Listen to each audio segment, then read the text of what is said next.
గొప్ప విషయం ఏంటంటే ఇప్పుడు ఈ రోజు దాకా అరబ్ కంట్రీస్ లో మెంటల్ హాస్పిటల్ లేదండి. ఎందుకంటే వాళ్ళు రోజు 5 సార్లు కూర్చుంటారు. వజ్ర అంటే డైమండ్, డైమండ్ ని డైమండ్ తో కట్ చేయడం. Your mind is like A diamond, right? Mind ఎక్కడుందో ఎవరికి తెలియదు, ఊరికే అంటాం అంతే. ఇది అంటుకుంటారు, ఇదేమో బ్రెయిన్, ఇది హార్ట్, రకరకాల ఇక్కడ పెట్టుకున్నాం. మైండ్ అనేది ఎక్కడుంది?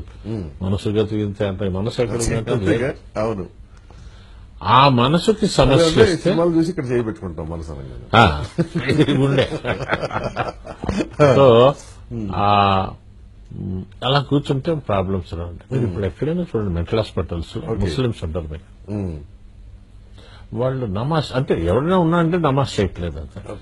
5 సార్లు అలా కూర్చుంటే అదొక్కటే ఆసనం అండి. పొద్దున్న మధ్యాహ్నం భోజనానికి ముందు తర్వాత కూడా వేయచ్చు. భోజనం చేసిన తర్వాత కూడా ఎక్సలెంట్.